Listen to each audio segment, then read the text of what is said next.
All right, quick video here. So, there's an IFL interview with Frank Warren. Now, it's post-fight of the card that was on last night, the Magnificent Seven. Now, it's with Umar, and he starts off the interview just by talking about the card and kind of things that are happening. But he calls Adam Catterall over. Now, Adam Catterall and Frank Warren, it's fair to say, over the last few months, haven't been seeing eye to eye. Adam Catterall is one of the few at TalkSport who has been very vocal when it comes to Frank Warren. He's been one of the few guys on TalkSport who, when he's been with Frank Warren or interviewed Frank Warren, has really asked Frank Warren the tough questions. And he's fought his corner. He's not like a Garrett A. Davis who, no matter what, Fury does, it seems like he gives him a pass. Now, Adam Catterall was basically, Frank Warren was having a go at Adam Catterall for comments he made, not just about Tyson Fury.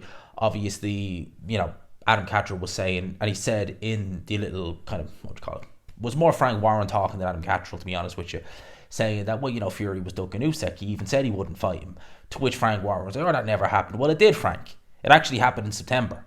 He actually said that, I'm paraphrasing, the article is there on screen, that unless it's for big money, I don't want to know. Because that was before this fight obviously got signed. Frank Warren also saying that this is the quickest unification in heavyweight history, or undisputed fight in heavyweight history. I'm not too sure if that is the case. I'd have to really look into that a little bit more, but that's what he was saying, that it took no time to make. I mean, this fight's been dragged out for a while now, so I don't know. I don't know if that's 100% true on that. But Frank Warren was also talking about some of the heavyweight fights that he's put on. That he's put on Joseph Parker versus Joe Joyce. That he's put on Zhilei Zhang versus Joe Joyce. And saying that, the heavyweight division's in a good place. And us at Queens, we're getting the best. And we're getting these guys fighting the best. And that really grinded my gears, that particular comment he made right there. Because it was only July just gone that Frank Warren was actually openly laughing on a TalkSport interview, where Adam Catterall was pitching the idea, well, Tyson Fury is fighting Francis Ngannou. Why can't he fight Arslan Bekmambetov and Frank Sanchez? And for Frank Warren, that right there, right, where he kind of bigs himself up and says, we're getting, all the heavyweight contenders to fight. Well, you might be getting heavyweight contenders to fight, but the very idea of Tyson Fury fighting any of them, other than ones that use cherry pick before this Usyk fight, is seemingly laughable. But a couple of years ago, 2019, when he didn't have a title, you sold him as a world champion defending against the likes of Tom Schwartz. Remember that?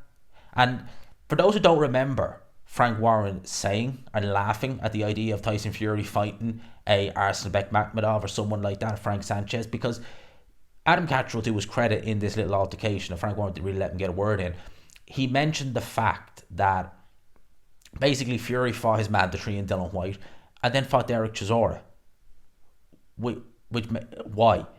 Now, Warren just kind of laughed that off, but if you've never heard Frank Warren when he was asked about Tyson Fury, because there's so many red flags. I mean, saying that Fury never ducked Alexander Usyk. I mean, Sugar Hill Stewart let the cat out of the bag, as you see there on screen, where he said that he was over in the UK in March just gone, when they were saying that it was all Usyk's fault that we didn't get the fight over the line. Fury wanted to fight him in April, but Sugar Hill Stewart said he was in the UK only to train Lawrence Okoli, and he had a flight back to the United States the day after the fight, that he was never planning on staying any longer in the UK.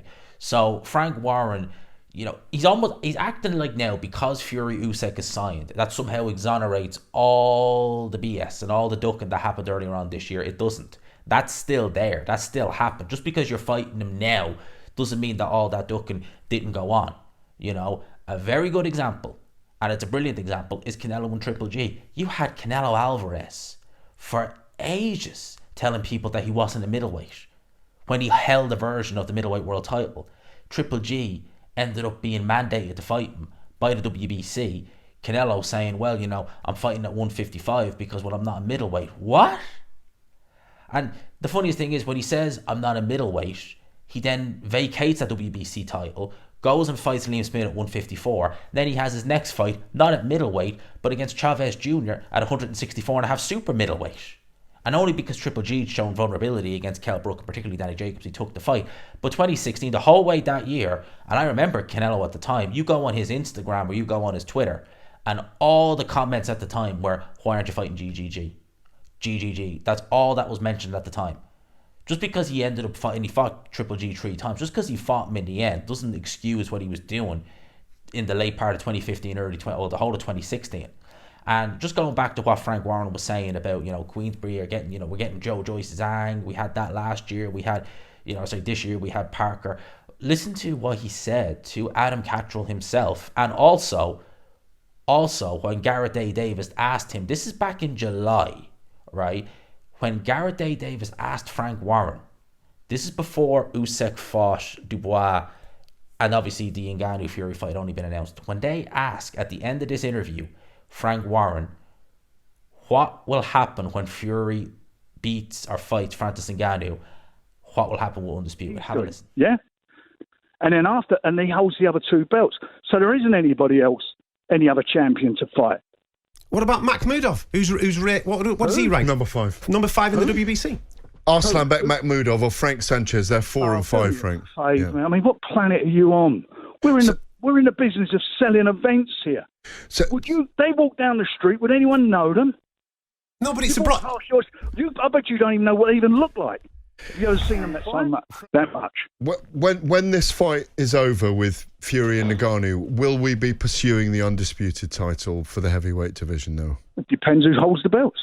So it's laughable to laugh at the idea of Fury fighting the Frank Sanchez and Arslanbek Makhmudov because no one knows who they are, but it's A-OK to put him in there with Tom Schwartz and at the time an unknown Otto Wallin and sell them fights as world title fights. And to turn around and say, obviously, bear in mind, hindsight is 2020. But when you're asked, when all this is settled, when Usyk has his fight, when Fury has his fight, is Fury going to fight for the undisputed? Depends who has the title. Up until they got this big offer from the Saudis, a big offer, it must be an outstanding offer.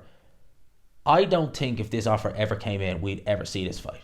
It needed something like an insane amount of money for Fury to say, fine, I'll take it.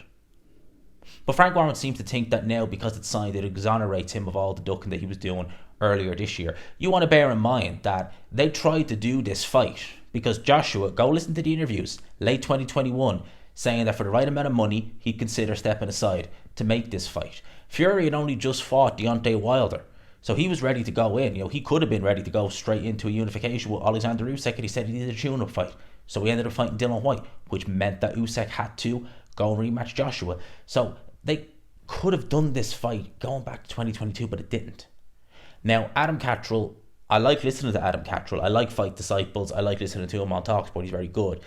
I've always said, and this is just a minor nitpick, that with Adam Catterall, sometimes he's just not quite able to just, say Frank Warren says, well, we did this, but you could just turn around and say, yeah, but what about this? I don't think he has quite that, off top of his head knowledge to be able to just say, well, hang on a minute, how about this? Decent knowledge, but he's not able to just, instantly, boom, here, explain this. And Frank Warren being, Frank Warren is a good talker, I'll give him that, and he's loud, he's in his 70s, but you wouldn't want to cross him. He can just, by just being loud and just controlling the conversation like he did in that interview, in that altercation, I should say, makes it out as though, Adam Catterall knew nothing. Where, in fact, Adam Catterall, you don't need to listen to that TalkSport article or TalkSport interview he did with him back in July. Adam Catterall making some good points. And Frank Warren just wants to shout them down. No. I'm glad we're getting Fury Usyk. I am. But let's not forget what has happened the whole way throughout this year. It seems like now, like the Fury fans are like, well, now it's happening, you can forget about what happened. It's like, no, that did happen. It's something like Canelo is a good example. He ducked Triple G for over a year. Let's just forget about that. He fought him. It still happened. You can't just turn around and be like, well, now he's fighting him. That didn't. It did happen. So that's what I got to say on that.